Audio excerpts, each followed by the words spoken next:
Senior Pentagon officials have arrived in Ukraine to discuss efforts to end the war with Russia, the U.S. military says. U.S. Army Secretary Dan Driscoll held talks with Ukrainian Prime Minister Yulia Svyrydenko and was to see President Volodymyr Zelensky later. Reports had surfaced on Wednesday that the US and Russia had prepared a new proposed framework to end the war, requiring major concessions from Ukraine, including giving up territory and dramatically shrinking its military. The White House said President Donald Trump had grown frustrated with both Russia and Ukraine for their refusal to commit to a peace agreement, and his team had been working on a detailed and acceptable peace plan. A senior U.S. official confirmed to the BBC that Special Envoy Steve Witkoff had been quietly working on a plan and that he had received input from both the Ukrainians and the Russians on what terms are acceptable to them to end the war. Both sides will have to make concessions, not just Ukraine, the official said.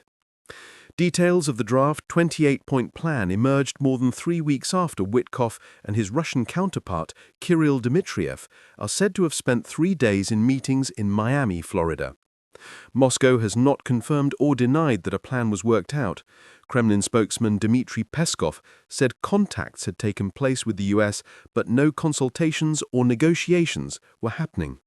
Citing people familiar with the matter, Axios, the Financial Times, and Reuters have reported that the plans call for Kyiv to give up areas of the Donbass in eastern Ukraine that it still controls, to cut significantly the size of its armed forces, and to forego many of its weapons.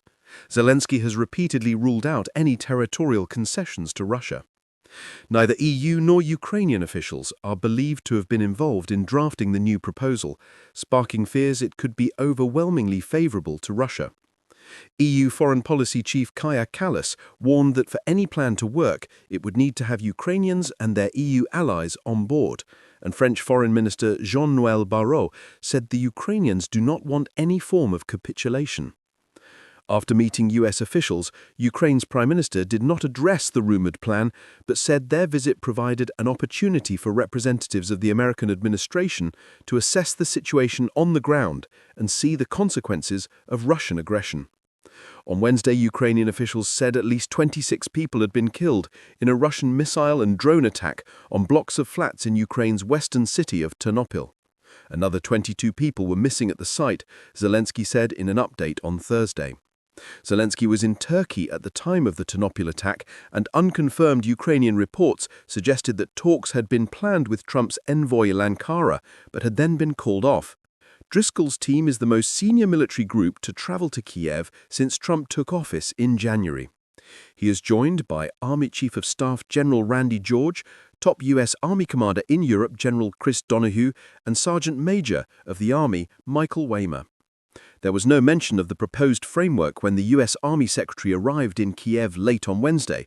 Army spokesman Colonel David Butler said only that Driscoll and his team were there on behalf of the Trump administration on a fact-finding mission to meet Ukrainian officials and discuss efforts to end the war.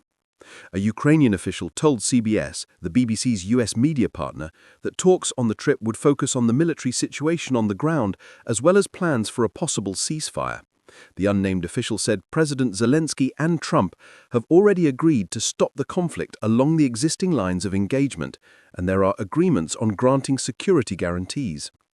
After talks with the U.S. Army Secretary on Wednesday, Ukraine's Defense Minister Denis Shmyhal posted on X, "We have focused on the next steps for implementing the historic defense agreements reached by President Zelensky and President Trump." Kyiv and its Western allies, including the US, have been calling for an immediate ceasefire along the vast front line, but Moscow has ruled that out, repeating demands that Ukraine says amount to its de facto capitulation. Earlier this month, Russian Foreign Minister Sergei Lavrov said Moscow's preconditions for a peace deal, including ceding territory, tough curbs on the size of the Ukrainian military, and the country's neutrality, had not changed since President Putin laid them out in 2024. Meanwhile, a White House official confirmed to the BBC that Special Envoy to Ukraine Keith Kellogg would leave his post in January. He reportedly decided that this would be a natural end to his time in the post, which requires Senate approval beyond 360 days.